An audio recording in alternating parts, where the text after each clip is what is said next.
கிருஷ்ணகிரி மக்களின் உள்ளக்குமுறல். 4 வருஷம் திமுக ஆட்சி ஒரு இருண்ட காலமா இருக்கு. கொலை, கொள்ளை, கற்பழிப்பு இதுதான் பூதாகரமா இருக்க தவிர சொல்லிக்கிற அளவுக்கு ஒண்ணும் இல்ல. 4 வருஷம் திமுக ஆட்சி நல்லா இல்ல. மாணவர்கள் பள்ளிக்கு போறதை விட கெட்ட பழக்கங்கள், போதைப் பொருட்களுக்கு அடிமையாகிறது, பெண் குழந்தைகளை கூட அங்கங்க போயிட்டு பீர் வாங்கி குடிக்கிறது கூட நாங்க பாத்துட்டு இருக்கிறோம். தமிழ்நாட்டுன்றது பெண்களோட தாய்க்குழுன்றாங்க. இப்ப கொலை, கற்பழிப்பு அந்த மாதிரி சார் போயிட்டு இருக்குது. இப்போ சேஃப்டியா இல்லையே சார். விவசாயத்துலன்னு ஒண்ணும் இல்ல சார். அதாவது சென்ட்ரல் கவர்மெண்டோ ட்ரிப்ஸோ அது இது கொடுக்குறாங்க. ஸ்டேட் கவர்மெண்ட் ஒன்னும் கொடுக்கறது 40 லட்சம் வரைக்கும் லஞ்சம் வாங்கிட்டு இருக்காங்க இந்த மாபியாங்களுக்கு. டிஎம்கே காரங்க அங்க ரியல் எஸ்டேட் நடத்திட்டு இருக்காங்க. அவங்களுக்கு மட்டும் லட்சம் கணக்கில் கொடுத்தா பட்டா போட்டு நேம் டிரான்ஸ்பர் பண்ணி கொடுக்குறாங்க. எதுவுமே செய்யல சார். எல்லாமே கல்வி கடன் ரத்துனாங்க, அது ரத்தாகல. நகை கடன் ரத்துனாங்க, அதுவும் ஆகல.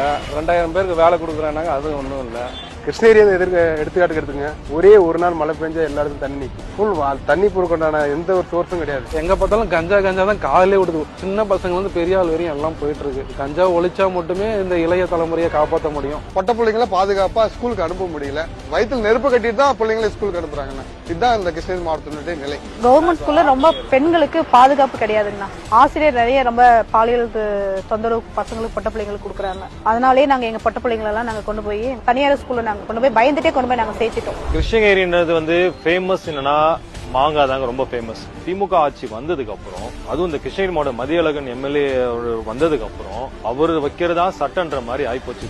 இப்ப மாங்காய் ரேட் அவர் நினைக்கிறதா ரேட்டுன்ற மாதிரி ஆயிடுச்சு. இந்த ஆட்சிக்கு வந்ததுல இவங்க வைக்கிறதா சட்டம், இவங்க பண்றதா இதுன்ற மாதிரி மாங்காய் விவசாயமே போச்சுங்க. திமுக கண்டிப்பா வராது சார். தமிழ்நாடு ஃபுல்லா ஆட்டக்கார் யாரும் ஓட்டு போட மாட்டாங்க. திமுக மாறினா மட்டும்தான் இந்த நாடு செழிப்பாகும், பெண்களுக்கு பாதுகாப்பு இருக்கும். தயவு செய்து போதுங்க, இந்த ஆட்சி போதும். எங்களுக்கு ரொம்ப வெறுத்துடும் அந்த ஆட்சி.